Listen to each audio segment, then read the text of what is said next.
Hi, everyone. Dr. Vicky here, speaking to you from the Seeds of Transformation Healing Center. So I've been promising this for a couple of days, and I finally have a moment to sit down and do it. We're going to be looking at the astrology and Kabbalah of the month of February 2024. Now, while February is the shortest month, there is no shortage of exciting things happening. Before we get started, though, I do want to mention that I am having a beginner's astrology class. I have two running. They're the same class, but I'm giving people two options.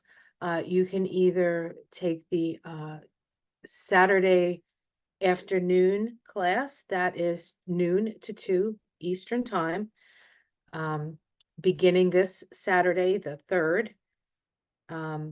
And that will be for 6 consecutive weeks. It is beginner's astrology. It's a great class. If you're an absolute beginner, it's a great class. If you have some information and some understanding, it will deepen your understanding. And if you are somebody who knows astrology pretty well, I think beginner's astrology classes are really a valuable tool because you get to sort of see how another astrologer um, looks at things and perceives things. I never took a beginner's astrology class. I was mostly self-taught and got into classes on a more advanced level. And I really kind of wish I had taken a beginner's astrology course, but my beginner's astrology course is somewhat of a journey, my journey, and how I have over many years sort of put the basics together. I'm also having a Monday evening class. That class is from 7 to 9 Eastern, and that's beginning Monday the 5th for 6 consecutive Mondays. All classes are recorded, so if you can't make it to every class, you still get the class. And it's always a really great time. There's always a really great group of people who get involved in it. And so if you want to join the fun with us, you can. There is a link below this video. And if you don't, if for some reason you can't see the link or whatever, it's my website is the Seeds of Transformation. That's SEEDS, the Seeds of Transformation.com, and just go to the events page where it's listed, where you can register and purchase the class. So that's the story. Morning glories. Let's get in with the astrology of February. And of course, as always, we're going to begin with the Kabbalah. And as always, I'm struggling to get started. Oh dear. All right. Let us do a slideshow. Oops. All right. Oops. Slideshow. Come on. Here we go. Slideshow. Try again. Every time. Every time. Okay. So we're looking at the astrology. Actually, we're looking at the Kabbalah first and then the astrology of February 2024. We're going to look at the numbers and the tree of life. So just as a reminder, 2024, and this reminder will happen every month. So just to bring it home, we are in an 8 universal year vibration this year. Okay. And if we look at the tree of life here, what I've done is I've put what signs the planets are in each one of these circles. Oops, sorry about that. Each one of these circles is connected to either a planet or in the case of Kether, 2 planets. Kether is up here in, where are we here? Is up here in at the top of the tree. And we can see that we have places where it stays all month in the same vibration and other places where it shifts. So we have the universal year of 8. On the tree of life, it occupies the path between Hesed, which is the blue circle here, and Geburah, which is the red circle. Hesed is production, and Gabura is destruction. So there's a balance here between building and breaking down. So there's a balance of doing both of those things.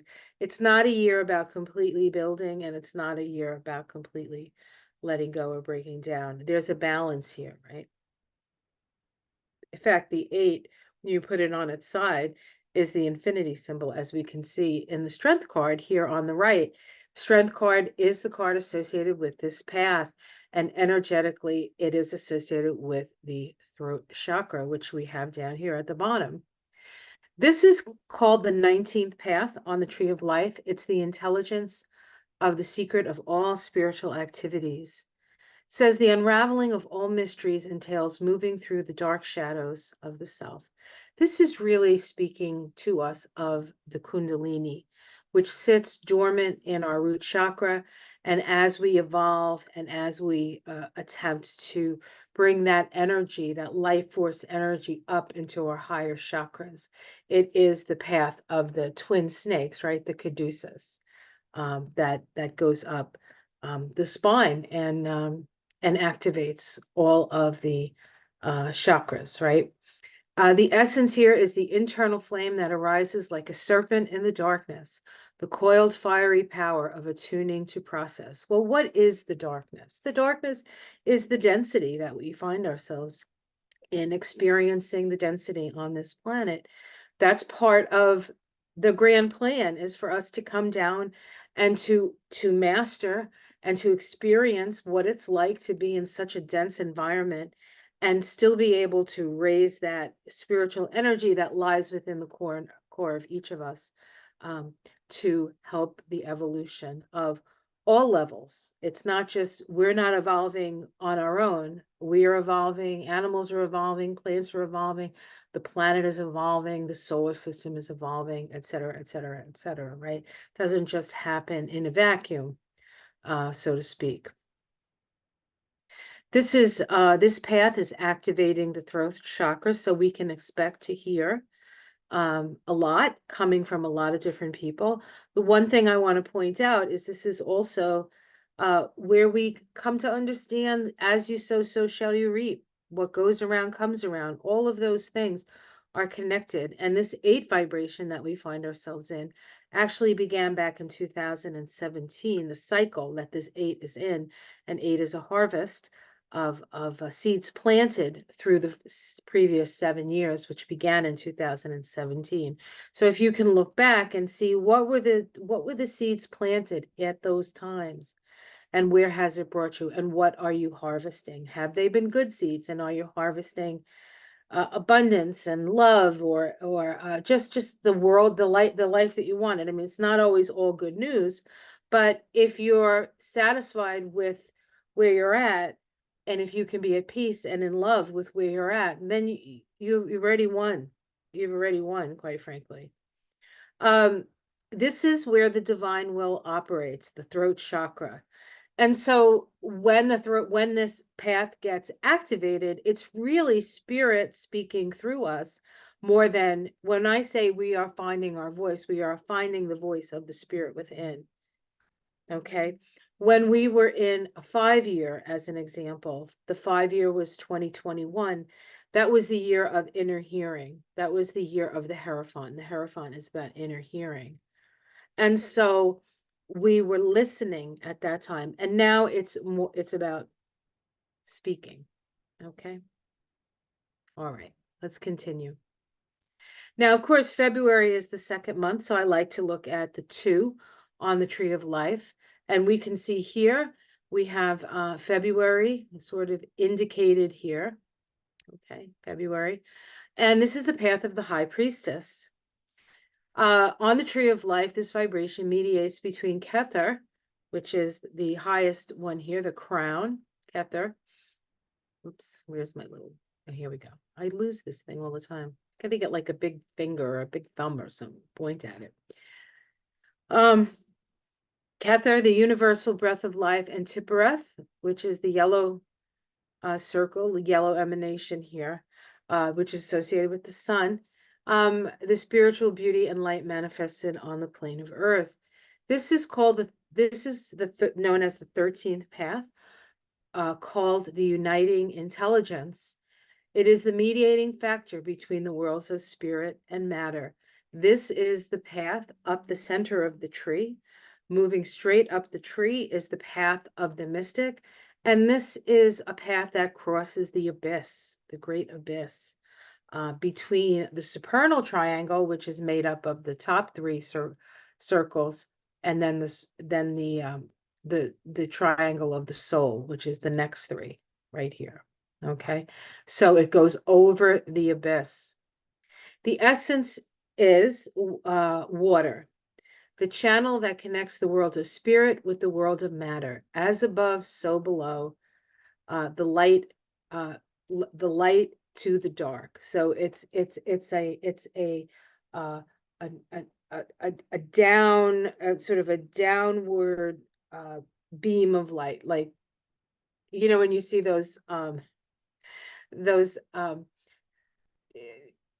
movies with aliens and they put the tractor beam and it's like there's a light and then you go up on like up the up the column of light.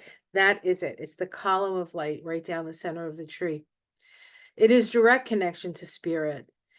At this time, things are revealed. It is important to know what is being revealed, but you don't necessarily have to share it. It's to know and to keep silent. To a certain extent, it is a two vibration, and two is about holding space. There's an energy of holding space here. It is located completely in the middle pillar on the tree of life, the pillar of the present moment, and the pillar of transformation. So we can expect just from the two vibration of February, that we're in February, that this is a time of transformation. And now, in the pagan calendar, the 2nd of February is midwinter. And so it's the halfway point, right? So there's the darker half of winter, and now we start to see the growing light in winter as we move into February. And it is associated with the moon, the moon. If we add these two vibrations together up, 2 and 8, we get a 10, like basic math, right? So the 10 is the 10-1 vibration, and on the tree of life, this vibration mediates between Hesed, which is the blue circle here, and Netzach, which is the green circle. Hesed is associated with the planet Jupiter. Venus is associated with Netzach. And we do have some Jupiter-Venus interactions this month, which are particularly important and particularly powerful because February 2024, the combination of those two numbers activates the path that connects these two planets. So anything that's going on with Venus and Jupiter is highlighted this month, okay? Anything going on with Mars and Jupiter is highlighted all year, okay?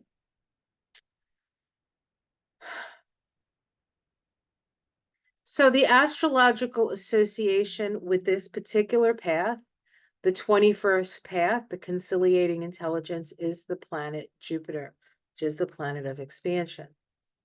The 21st path, the conciliating intelligence, that which balances emotions and evens out the personality. The essence of this path is you are the master of all conditions and circumstances. The veil, which is the lie, really, is that you experience happiness only when your fortune is rising. There's a need with this to sit in the middle of the circle and watch the ups and downs. You watch the rise and the fall, and the fall and the rise, and the rise and the fall. And what it does, it helps to even things out because nobody's going to win all the time and nobody's going to lose all the time. It is a cycle, it's cyclical, and this path helps us to see that. The mystery of this path is that the whole experience is necessary. Through the whole of experience, all manifestations of light and dark ultimately merge and become one. 10-1 is a 1. The mystery Excuse me, I gotta move something here. The mystery is gyroscopic, how we spin with perfect balance. If you can find yourself one of those gyroscope things that you can like stand in and it goes around, right? That would be a good, kind of a good experience to have in this month, you know. But I mean, how many people have gyroscope hanging around, right? All right, let's continue. All right, so let's look at the astrology. I'm going to try to get through all of the astrology. There's quite a bit this month. And I'm going to try to go as fast as I can. Last month, I realized I kept you for an hour and 17 minutes, ridiculous. But a lot was happening last year. If I feel as if it's gone on too long, I will cut this up into at least 2 videos. So um, we'll see how long it takes me to get through this. So I just want to point out that I have listed here by weeks the major aspects that are happening. If you want to know what's happening every day, just check out my morning walk through the garden or talk with Paulo or there's not much to see in the garden at this point, but you know, maybe a few things will pop up, although it's been pretty cold and sunless here. All right, so first week in February, the first major thing to happens on the 2nd. That is Imbolc, that is Candlemas, that is midwinter. It is a pagan holiday. It is the feast of St. Bridget. And if you're Catholic, the feast of St. Blaise, who incidentally blesses the throats, which is very interesting because this year is a year of expressing yourself. So we have Mercury making a waning sextile to Neptune. Okay, all the sextiles that are happening this month are what we call waning sextiles, meaning that they're at the end of their cycle. The conjunctions that started these cycles began in 2023 when both Mercury and Neptune, well, Neptune has been in Pisces since 2011. So when Mercury was in Pisces, it started this cycle. Now Mercury is in Capricorn. And so the cycle is 360 degrees, and we're at the 300-degree point in the cycle. This is the potential for becoming a bridge between 2 very different realities. The bridge between 2 very different realities. This is also an energy, the sextile in itself, the waning sextile has the energy of progressivism. So it's about moving in the direction of progressive, humanitarian direction, and the direction of individuation, where we're starting to trust our own authority, and then finding others who are vibrating at a similar frequency to us and connecting with them, and then creating these sort of, I guess, really pods of vibration. And we do have to remember, though, that we have to keep them interacted with other levels, right? But the higher the level of consciousness you're at, the more influence you have. So if you can keep your vibration high, you will have more influence over the lower levels, just like if you're on the top of the mountain, you can see further than if you're in the valley. In the valley, you're living the life, but as you climb up the mountain and get perspective, you can see the bigger picture. You can see things before they come. You can see trends. You can see all of that, right? That's how that kind of works. On Monday the 5th, we have Mercury ingress into Aquarius. So it makes this sextile to Neptune, and then it moves into Aquarius. Now, all of the personal planets go through this process this month, which starts with Mercury, and then it moves to Mars, and then it moves to Venus. And they're all going to move into Aquarius this month, and they're all going to meet up with Pluto, which is exactly what happens once Mercury is ingressed into Aquarius a little later in the day. It makes a conjunction to Pluto. So this is really about every one of the personal planets requires to pay the toll, and the toll taker is Pluto. And Pluto in Aquarius says, what about humanity? You're not in this. We're all in this together. How are you going to change Pluto, your mind, Mercury, to get you into this more humanitarian uh, point of view. Point of view. This is the start of the synodic cycle that illuminates the desires of the world soul.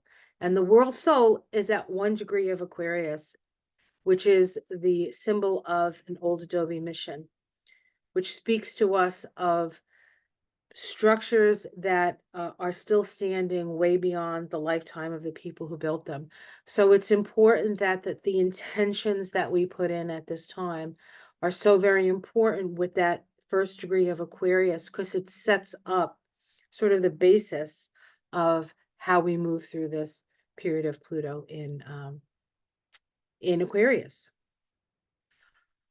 On the 7th, Venus makes a waning trine to Uranus. Venus, of course, is in Capricorn at this time. Waning trines are trines of understanding. Venus trine Uranus transits gives us the urge to try something new, something different. But sometimes we do it out of our comfort zone. But this isn't so uncomfortable. This is an opportunity to change something in the way you relate in your relationships, or even just the way you relate to yourself and your environment. We also have Mars making a waning sextile to Neptune, right? So on the 2nd, it was Mercury. Now we come to the 7th, and Mars is doing the exact same thing Mercury did. So Mercury started the parade into Aquarius, and now Mars is going to make that sextile to Neptune, and then it's going to move into um, um, Aquarius. So the Mars, for the Mars waning sextile Neptune, opportunities for humanitarian actions, acting on your ideals in service to the collective. Okay. On the 8th of February, the Sun makes a last quarter square to Uranus. This is part of the Sun-Uranus synod. Unexpected rebellious energies can create chaos. Big egos in the arena. Egos in the arena. All right. On the 9th, we have a new moon in Aquarius. Now, this is important for a number of reasons. The new moon in Aquarius is always sort of the start of, after the new moon in Aquarius, we have the start of the Chinese New Year. And this year, we have the year of the wood dragon. The last time we were in a dragon year was 2012. Think about where you were in 2012, what was going on in 2012. Like, we were just at the, if you remember, for those of you who have sort of been in this genre for a long time, we're like 2012, 2012, 2012. It's a big deal. It was like, it was a choice point. Like, we were going to evolve. How are we going to evolve through this? And I can speak from myself that 2012 was really the beginning of the end of my old life, and the start of a new life. Although in the midst of it all, it didn't always feel like a new life. So if you're feeling like your life is falling apart and you don't know where you're going to go, it's all right, because everything will be revealed. If you just need to find you need to find that centered space within your own heart and make decisions from that place, and things that will unfold for you. That's the way it works. It's like we don't have to do anything. We have to just be ourselves. And of course, being ourselves is not always that easy, because not everybody agrees with who we say we are. But of course, at this point in time, Chiron is in Aries, and that's part of the healing that's happening.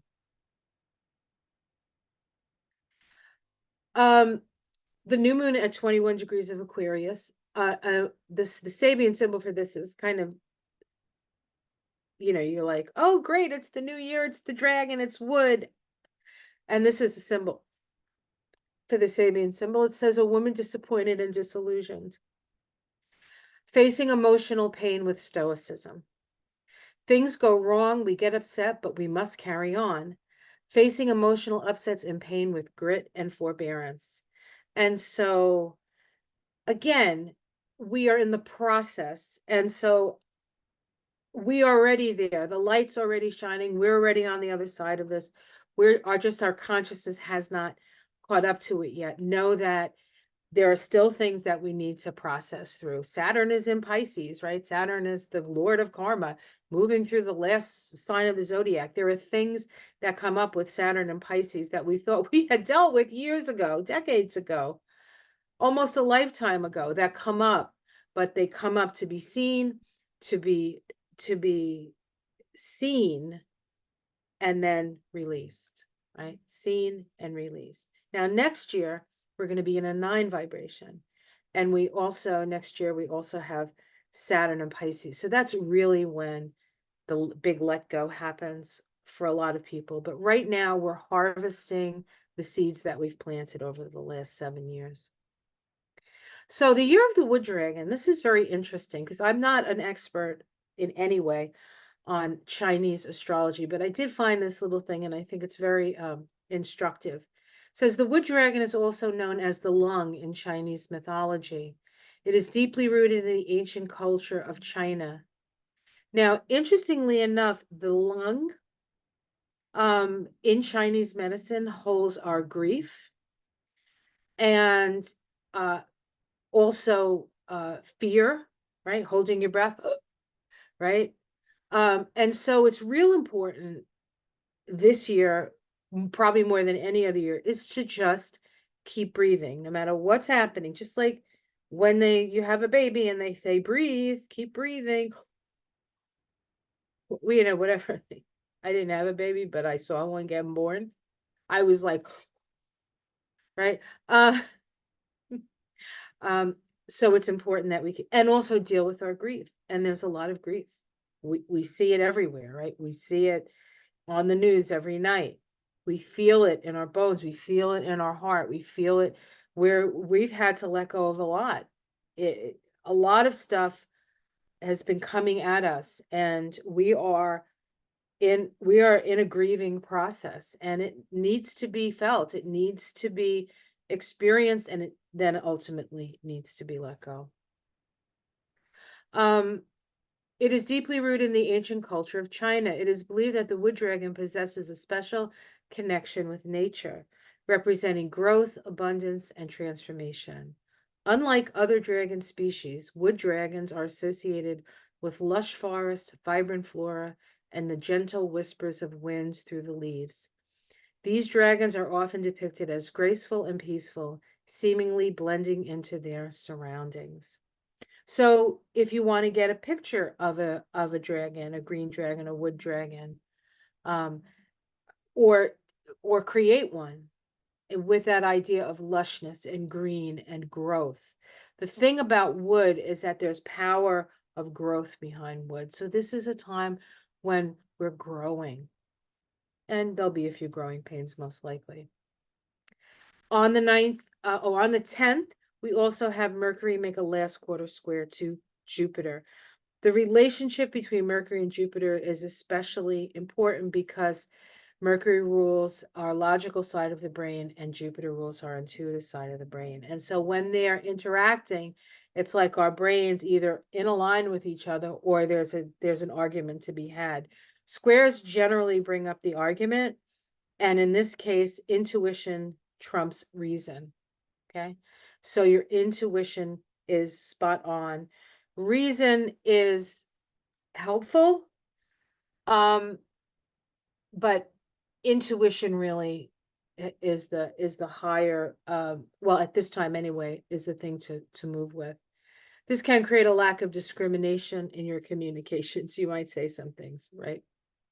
All right, let's take a look. I think we're going to do two videos on this, but let's continue here.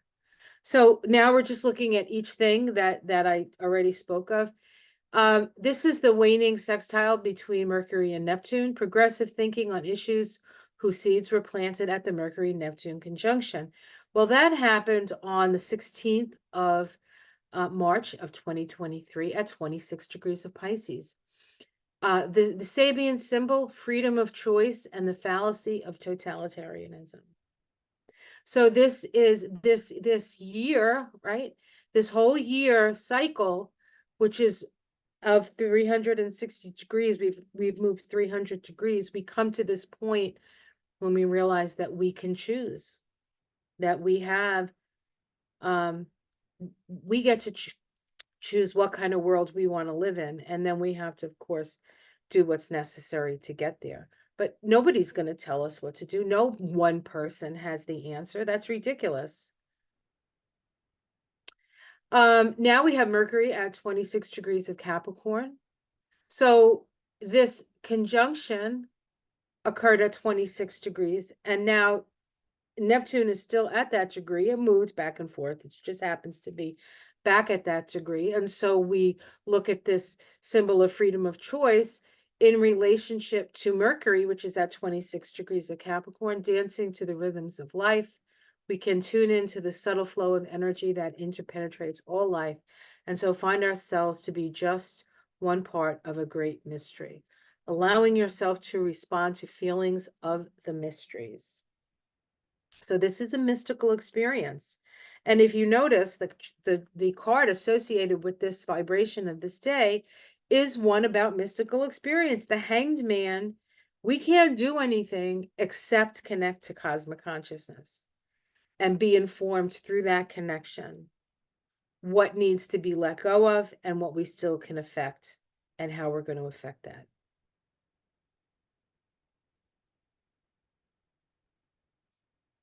This is Mercury moving into Aquarius. You see that here. It's, of course, very close to Pluto, which a little later in the day it's going to conjoin. We'll look at that.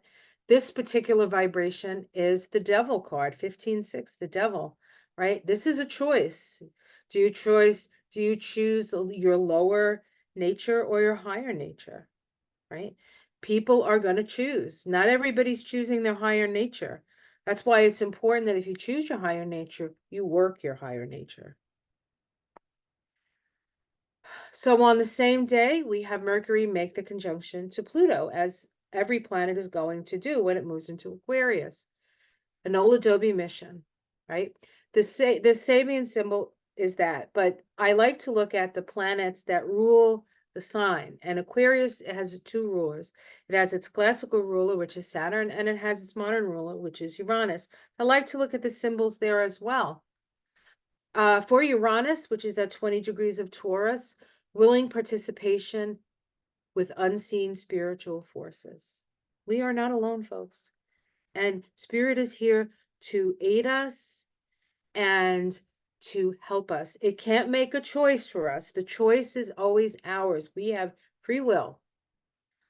But if we decide to move and in the direction of our higher selves, our better selves, Spirit is there to aid. Spirit is there to aid. If we don't, Spirit is patient and will wait for another lifetime for us to get it. Spirit doesn't go anywhere, really. It's just our experience, right? So do you want to evolve or do you want to devolve? That's the question you're asking yourself at this time. Saturn, which is the classical ruler of Aquarius, is at 8 of Pisces. When we serve the needs of the group, we may expect to receive its support. Okay.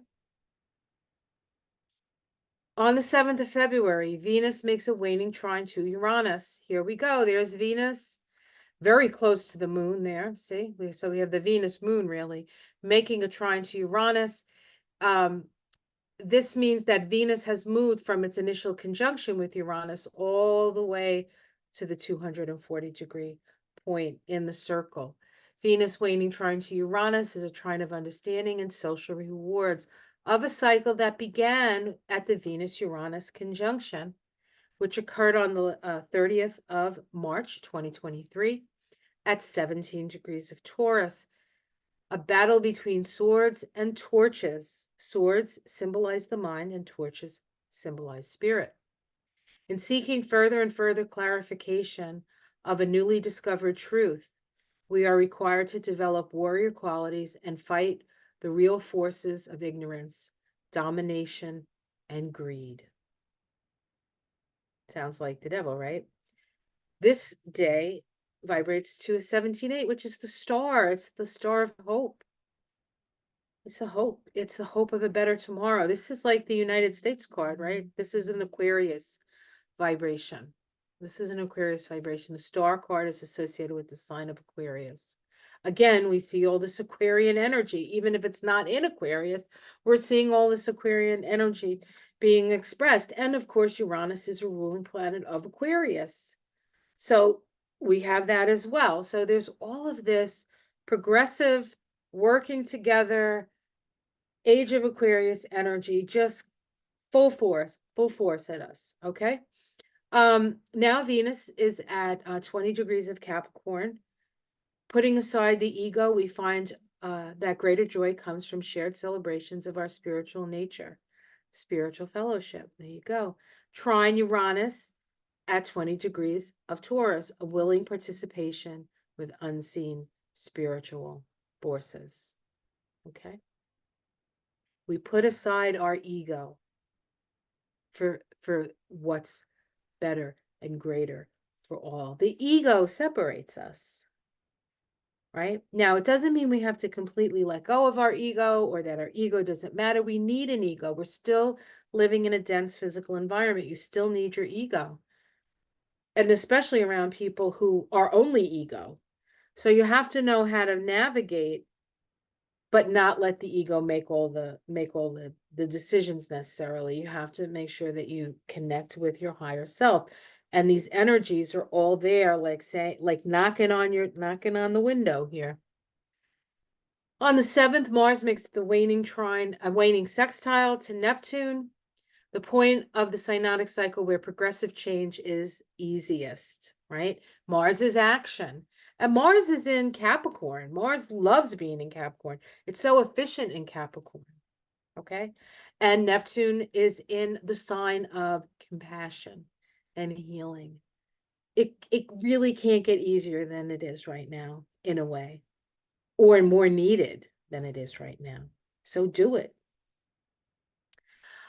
This cycle began at the Mars-Neptune conjunction. Now, the Mars-Neptune conjunction actually started back in 2022. All cycles with Mars are 2-year cycles. At 25 degrees of Pisces, the purging of the priesthood, rooting out corruption. That was the initial instinct and intent, right? Now Mars is at 26 degrees of Capricorn, a water sprite. We can tune into the subtle flows of energy that interpenetrates all life so that we find ourselves to be just one part of a greater mystery. There's a lot of this mystery stuff, right? These symbols, just even though they're different symbols, different degrees, they have the same core meaning. Connecting with our higher selves, working with nature. Humanity is the bridge between nature and spirit. And so instead of fighting nature or trying to dominate nature or trying to be God or trying to tell people who God is, it's an experiential experience, a personal experience of the divine that we all have access to. That's what Jesus showed us. Jesus showed us how to access our higher self, as did Mithra, as did Osiris, as did Dionysus, all the sacrifice gods, Krishna. They all showed us the same thing. The pathway to heaven is through the hearts. Allowing yourself to respond to feelings of the mysteries, sextile, Neptune, at 26 degrees of Pisces, exercise your free will. Choose the higher vibrational frequency. Choose. February 8th, the sun makes its last quarter square to Uranus. Again, this can be very disruptive. You see the sun here in Aquarius, Uranus in Taurus. Of course, Uranus rules it disposits this Aquarian sun. So this is in its nature, because we have Uranus, Uranian. It's in its nature, Uranium, because the sun is in a sign ruled by Uranus, and the last quarter square has a Uranian nature. So what does Uranus mean? Change, change, change, change. We're in a change year, right? We're at a change month. We're in the 10-1. Change, change, change. So this is the crisis in belief square, a point of reorientation. The sun is our ego consciousness, while Uranus is the awakener. The square creates a crisis that requires a change in the direction towards the process of individuation. It can create confusion, guilt, and instability, and a possible identity crisis. This cycle began back on 5/9/2023 at 19 degrees of Taurus. Incidentally, that day of that vibration was a 21/3, which is the world card, which is about endings and new beginnings. Okay. And now we're at the end of this vibration, right? We're getting to the end here. We're in the last quarter square. We only have 90 more degrees before the sun and Uranus come back together again. At that time, though, it was 19 degrees of Taurus, wisps of wing-like clouds streaming across the sky, a willing participation with unseen spiritual forces. Again, here's those unseen spiritual forces.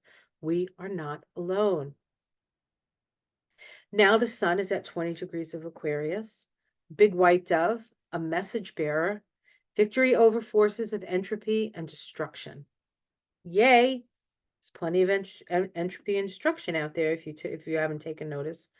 In a square to Uranus at 20 degrees of Taurus, willing participation with unseen spiritual forces.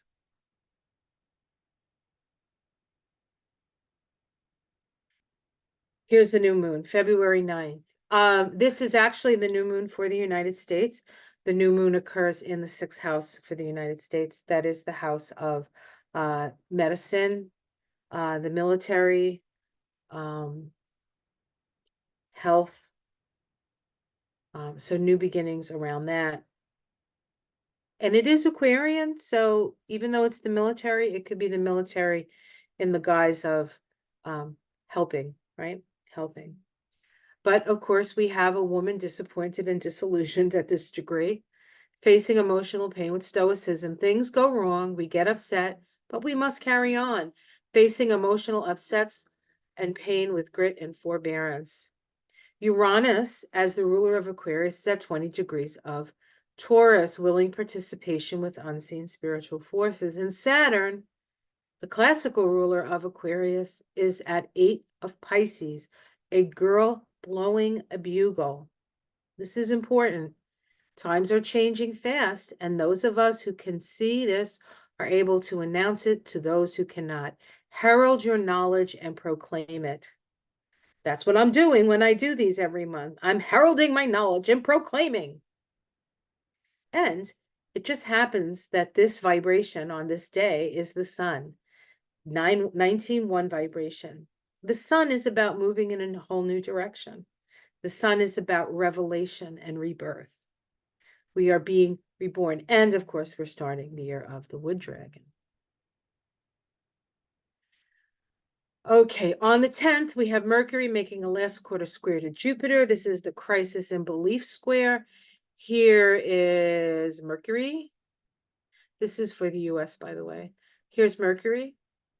And here is Jupiter. Jupiter in the 2nd house, Mercury in the 11th. Mundane-wise, this can be trying to the house to get the money together for the country to run, that kind of stuff. We could see this, and of course, squares are cantankerous, so we can expect that. This can bring about indecision as to which direction you want to take. Your minds. The crisis requires you to reorient your mind and move in a more progressive direction, considering the future. This cycle began at the Mercury-Jupiter conjunction back on the 28th of March 2023 at 19 degrees of Aries, rising above ordinary perception. We've been being told for a while now that we have to get into our higher psychic senses. And of course, this happens to be a 20/2 vibration day, which is the judgment card, waking up from the dead. The awakened soul is here, realizing that three-dimensional reality is not the only reality, and we have to wake up to our magnificence. Wake up to our magnificence. All right, week 2 and week 3. I think we can probably do this, and then I'll stop and I'll do the next 2 weeks in a separate video. February 11th to the 17th, we start on the 13th. Why do we not start on the 11th? Well, because there's no major aspects, but there's plenty. There's plenty. On the 13th, we have Mars ingress into Aquarius. Mars ingress into Aquarius. Incidentally, the vibration of that day, 23.5, is located up here. 20 here is 23/5. This is the king of a king of wands. It's associated with Chokmah, which means wisdom, the planet Uranus, and of course Uranus is in Taurus. So that's what all this means here. We'll see that this is not our first visit into Chokmah in these 2 weeks, but this is the vibration for this day. And we also have Venus making a waning sextile to Neptune. Remember, we had Mercury make that sextile to Neptune, then we had Mars make the sextile to Neptune. Mercury made the sextile to Neptune, moved into Aquarius. Mars made the sextile to Neptune, and will move into Aquarius. That's the next thing we talk about, right? And then Venus will do the same thing. We'll go through the same process, okay? Venus waning sextile to Neptune, a mental orientation towards the external world and the ability to work efficiently with people for social harmony. Social harmony. Doesn't that sound wonderful? We need to talk to one another. It doesn't matter if you agree or disagree. It's not about one-upmanship. It's not about owning the libs or pointing out how dumb the Republicans are. It's not about that. None of that helps. None of that helps. What helps is our ability to reach out and to find common ground and to see people for the humans that they are. We've all been there. If we haven't been there yet, we'll eventually get there. It may not be in this lifetime, but we're all going to experience all of it. And the faster that we can come to compassion about this stuff, the less suffering that we have to choose to suffer. Because suffering is a choice. On the 14th, Mars, after moving into Aquarius, conjoins Pluto at 1 degree of Aquarius.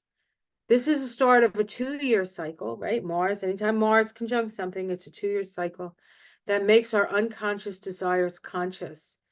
There are going to be 3 exact oppositions, which are the halfway point of this cycle. I believe the first one happens in, I think it's January, February, and then April, or it's December, January, February, one of those in April. But we don't really see the seeds of what's planted at this time until, say, January to April of 2025, because it's a 2-year cycle, right? And then we'll see what has been wrought at that time.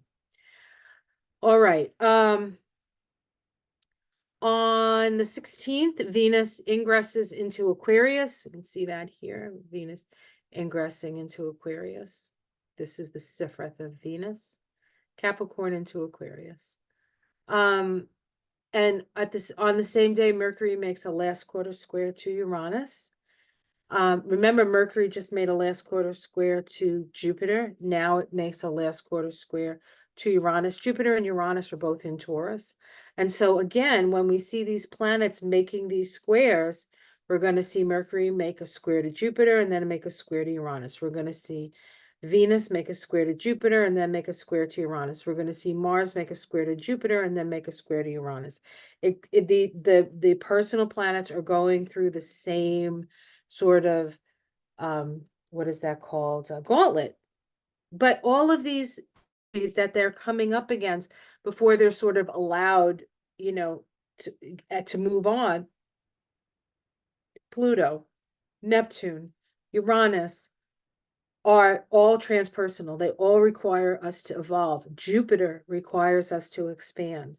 And we're also going to have some Some fun with Saturn this month, which is the opposite of Jupiter. It's about consolidation, but I'm not sure we're going to get to that until the next video. So, all right. So on the 17th, Venus conjuncts Pluto at 1 of Aquarius. This is the start of a year-long synodic cycle where the soul seeds our desires within our relationships to resources and to people and to ourselves, really. Week 3, the sun ingresses into Pisces. This happens on the 18th. And, you know, the sun's been in Aquarius and everything's been very Aquarius. Now the sun moves into Pisces and things start to change and shift with that sun moving into Pisces. Now, Pisces is the last sign of the zodiac, of the tropical zodiac. And so when this is the end of the zodiacal year, this is a time of introspection. It's a time of connecting with spirit. It's a time of tying up loose ends. It's just anything that started back when the sun went into Aries is now at its culmination. And this is when we extract meaning from our experience. And so this whole sort of zodiacal year, starting with the sun in Aries, we come to the sun in Pisces. And for the next 30 days, we are coming to terms with everything that has happened, everything that we've learned, everything that we've had to let go of, all of that stuff with Pisces. And of course, Pisces, we're closest to spirit in Pisces. And so spirit is there to help us. I'm not kidding you. You are not alone. Not alone. No. All right. I'll stop. Thursday, Venus conjuncts Mars at 7 of Aquarius. Oh, wow. Look, Venus and Mars are getting together. This happens every 2 years as well. This starts a 2-year cycle of the relationship between the masculine and the feminine, highlighting our relationship to ourselves and to others. This occurs at 7 degrees of Aquarius. What is the symbol for 7 degrees of Aquarius? A child being born out of an egg. Sounds like a new evolution to me. Sounds like Mork from Ork is landing. I often think about Robin Williams and how he had the uncanny ability to make even the most serious people not take themselves seriously. And he had a way of pointing out our humanity in like no other comedian. And the fact that he started really as Mork from Ork, this to me is such this is my Robin Williams, whom I love, love, love, always will love. He was a gift to us. I know it probably wasn't easy being him, but for us, it will never be the same. And yet it continues. It's like he's not here in the physical, but every time you think about him, your heart smiles. And I think, what a gift. What a freaking gift that man gave us. All right. On Friday the 23rd, Mercury follows the sun and ingresses into Pisces. And we have a full moon in the sign of Virgo. Coming to terms with the life force. Life has its ups and downs in cycles and habits of repetition. I have to move something so I can read this. Nevertheless, we can achieve something lasting, finding poise amidst emotional turbulence. That's the Sabian symbol for 6 degrees of Virgo. And on the same day, we have Venus make a last quarter square to Jupiter. As I said, Venus makes the last quarter square to Jupiter, and then later in the month, it makes that last quarter square to Uranus. So let's look at these as we go through them. Whoops. All right, Mars ingress into Aquarius. There it is, Mars into Aquarius, and you see Pluto's right there. Mars is going to have to go through the gauntlet, just like Mercury did, right? Through the gauntlet, pay the toll. There's the toll taker. Mars ingress into Aquarius, an old Adobe mission in California. Saturn is the classical ruler of Aquarius, is still at 8 degrees of Pisces, a girl blowing a bugle. Rebelliousness as a sign of coming change. Guys, it's changing. It's changing. And Uranus, the modern ruler of Aquarius, is at 20 degrees of Taurus. Wisps of wing-like clouds streaking across the sky, energies and beings from other realms expressing themselves through our willing participation. Spirit is on our side. A reminder, Mars is the ruler of the North Node. So Mars has been in Capricorn for about 6 weeks. Now Mars is going to be in Aquarius for about 6 weeks. And the North Node is in Aries, which means that whatever sign Mars is sort of in charge. Mars in Aquarius, in charge, large and in charge. All right. Venus waning sextile to Neptune, an opportunity for progressive change. I love that sound. Like, to me, that's like, you can tell I have one of these in my chart, right? That I have a waning sextile between Mercury and Pluto, actually, in my chart. And so this whole idea of progressive change just lights me up like no other. Humanitarian and opportunities for progressive change, humanitarianism, and equanimity. Part of the synodic cycle that began at the Venus-Neptune conjunction on the 15th of February, 2023, at 25 degrees of Pisces, which is rooting out corruption. Venus is now at 26 degrees of Capricorn, dancing to the rhythms of life, and Neptune is at 26 of Pisces, freedom of choice. Rooting out corruption was the start, and now we're dancing with the rhythms of life and a freedom of choice. And we have the King of Wands here. The King of Wands is about dominion over spirit. It's about basing your realm, your whole sort of perspective, how things are all held together via a spiritual truth. Fire. And life. Fire. And spirit. Fire. And creativity. Fire. And passion. Fire. And love. Fire. Pluto conjunct Mars.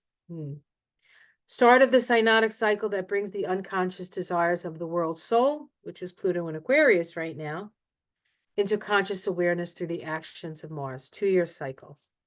The function, the fruition or halfway point of this cycle, when seeds are planted, are conscious and revealed. So when whatever is planted at this time becomes revealed and becomes into our conscious awareness, and then it gets disseminated through the world, right? Through the other half of the cycle. There are 3 conjunctions. Oh, good, I have them listed here. In the cycle. Oh, I was wrong about the days. Well, this is why I write them down. That's why you should wait till the end to make sure I got the days right. First one occurs on 11/3/2024 at 30 degrees of Cancer Capricorn. Incidentally, the United States presidential election is happening on the 5th. And incidentally, the vibration of that day is the Fool card, which is a leap of faith. Leap of faith. The second one occurs on the 3rd of January 2025. That vibrates to a 13/4, the Death card, which is about letting go, right? Letting go of the old to build the new. That's what 13/4 is about. This occurs at 2 degrees of Leo Aquarius. And the last one, the last opposition occurs on the 26th of April.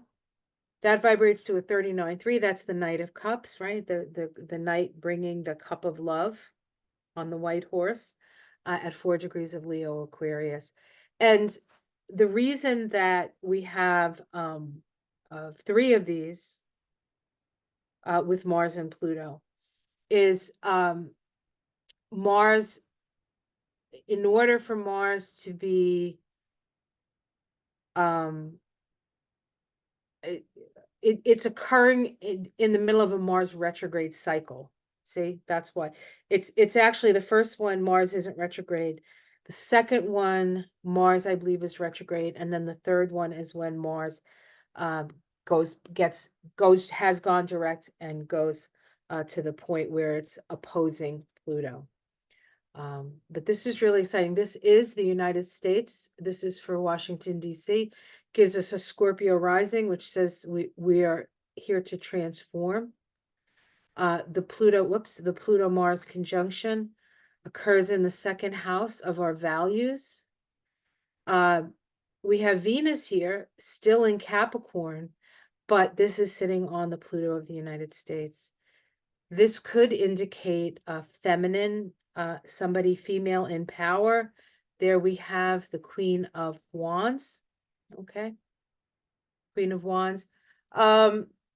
This feels to me, Queen of Wands feels to me a little like Kamala Harris. Who is the Queen of Pentacles? It might be Nikki Haley, but I think this is Kamala. But we'll see. We'll see what happens. And of course,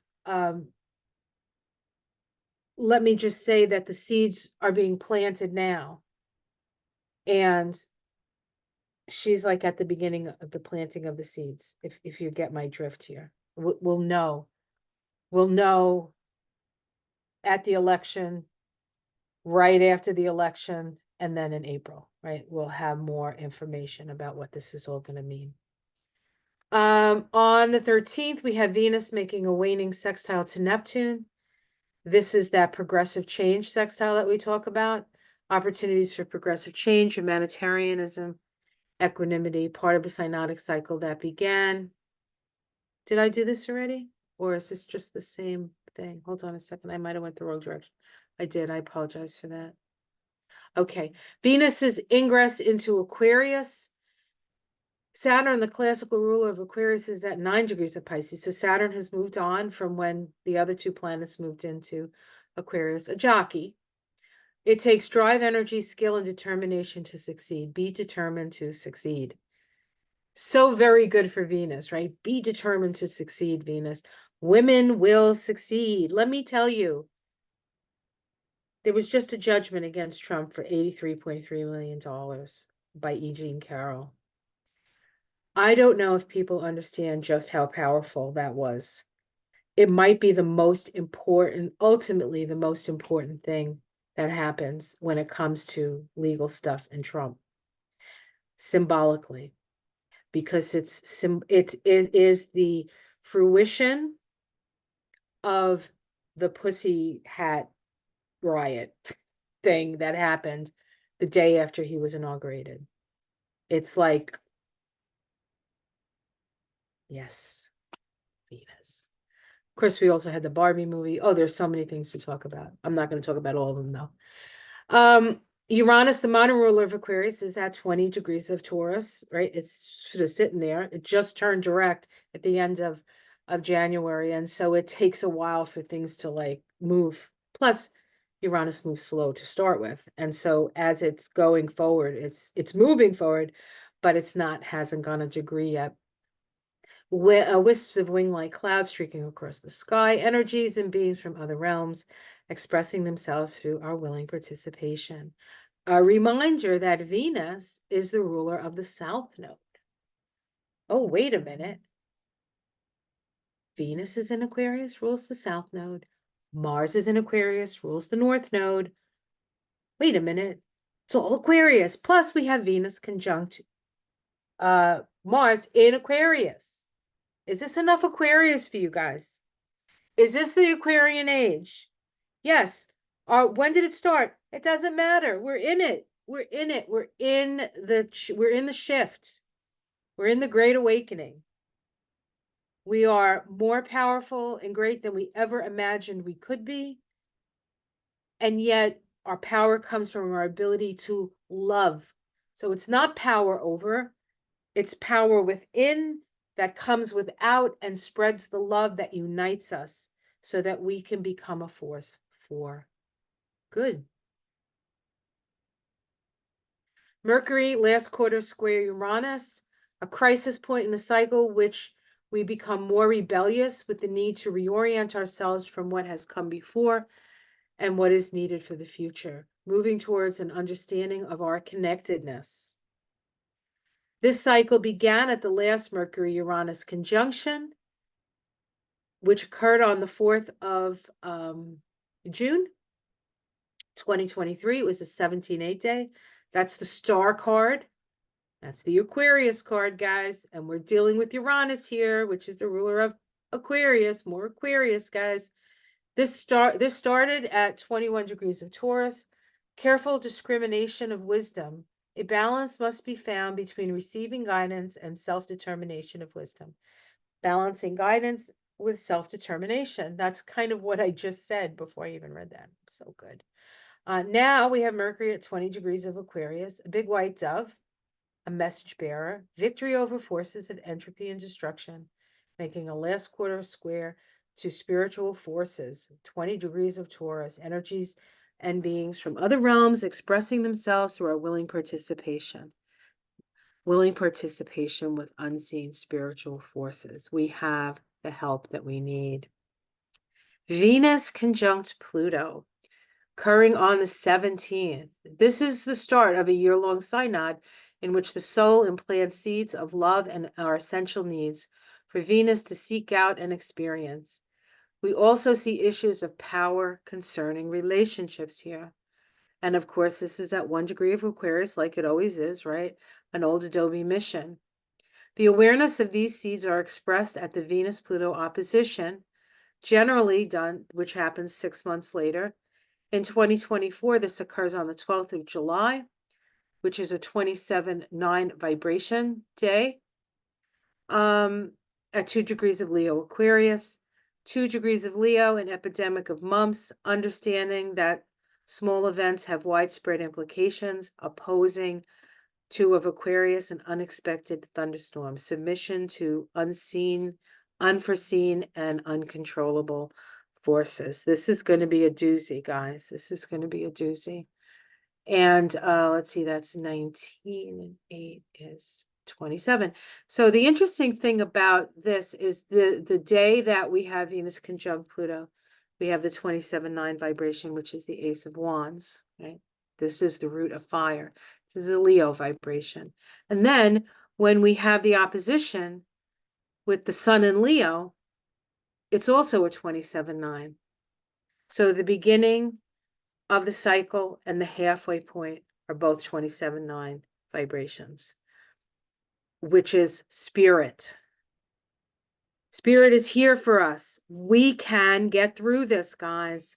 Open to spirit. Open to spirit. Here we have the sun ingressing into Pisces. Okay. Here it is. This is the US chart. The ruler of Pisces, the modern ruler of Pisces is Neptune at 27, and the classical ruler of Pisces is Jupiter at 10 degrees. Okay, the sun moving into Pisces. Again, we have the shift of energy with that. Here we have the conjunction between Venus and Mars. Here it is happening. This is for the US, by the way, happening in the second house, our values. This is also conjunct the south node of the Declaration of Independence chart. So it's about getting back to perhaps the values of the past. Now that can be good or bad. It depends on what values you're talking about, right? Because we didn't really have it all together back then. But I think the ideal and the idea of it we had, but we didn't have the ability, the capacity, or the understanding to actually know what that was going to ultimately mean and how that could raise all boats. Like they were just thinking that it would raise the boats of the people who were landowners and had money. But really, the promise is to raise all boats for everybody. And, hopefully we can do that. Venus conjunct Mars at 7 degrees of Aquarius, a child being born out of an egg, freedom from old ways and standards. Dramatic changes occur when entirely new mutations occur that break the tradition of the past. Breaking with tradition, letting go of the past. We're in a new age, guys. We're in a new age. Mercury moving into Pisces. Mercury moving into Pisces. This vibrates to a 33-6, which is a master number, master of spiritual compassion, and a powerful time now. Our mind is now one with the great cosmic sea. So this is a great time for meditation, What does it say here? Neptune, the ruler of Pisces, is at 27 degrees of Pisces, a harvest moon, We reap what we sow. That sounds familiar, right? Sounds like the 8 year that we're in. This aphorism is often forgotten until it's too late. But I've warned you, haven't I? Yet everything we do or do not, uh, yet everything we do or do not do, say or do not say, adds up to our destiny. What do you want your destiny to be? What do you want to be known for? When people think of you, what do you want them to what you want them to come to mind for you? It all has to do with what you've chosen to do and what you've chosen not to do.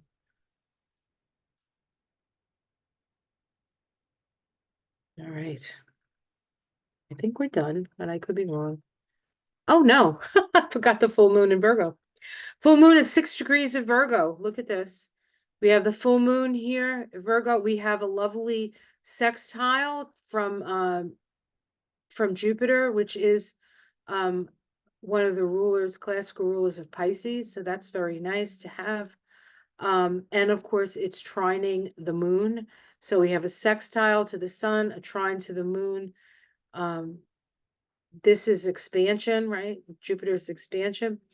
The moon at 6 degrees of Virgo, a merry-go-round, finding poise amidst emotional turbulence, and the sun at 6 degrees of Pisces, officers in a dress parade, tolerating others until they become intolerable. So we're going to become aware of that, the ups and downs, and what are we going to tolerate? And it vibrates to the 34/7 vibration, which is, you see, this is a full moon, is illumination. Jupiter is justice, right? It's associated with the law and justice and information coming fast and furious, guys. So take that for what you think it might mean. Sunday, Venus last quarter square Jupiter, 3/4 around the synodic cycle that began with the Jupiter Venus conjunction that occurred on the 2nd of March, which incidentally was a 12/3 vibration. That's the hanged man. At 13 degrees of Aries, an unsuccessful bomb explosion, immature frustration. Trying to change things hurriedly and without due process will always fail. Sounds like January 6th to me. Now Venus is at 11 degrees of Aquarius. During a silent hour, a man receives new inspiration, which may change his life. Following inner guidance and inspiration, in a crisis-producing square of reorientation to Jupiter at 11 degrees of Taurus, a woman watering flowers in her garden. Concentration of the mind on developing a mature sense of self. You may be inspired to do something very different than what you normally do, because when you look at it, you say, what am I feeding? If you're watering flowers in your garden, what kind of flowers are in your garden? What have you planted? Is it beautiful, lush flowers? Is it food? Is it weeds? Is it what?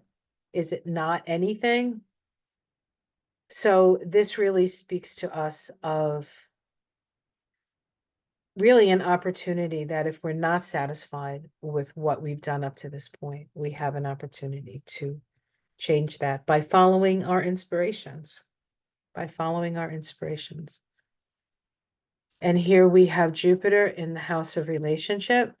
This is for the US, by the way. This is a Washington, D.C. chart, and we have Venus in the 3rd house of the mind. Both the 3rd house and the 7th house are air houses. And so this really does speak to us of a changing of the mind, a changing of the mind. And that's that. So next video, we'll look at week 4 and week 5. It's actually a bit of a different energetic vibration, the 4th and 5th week. So I think this is a really good stopping point. All right, so I am going to do this. All right, guys. So If you would like to, again, learn astrology with me, I'm offering the classes Monday evenings starting the 5th or Saturday afternoon starting the 3rd. I made that announcement at the beginning. The link is below. If you'd like to support me, give me a thumbs up, share this for anyone you think this could be useful for.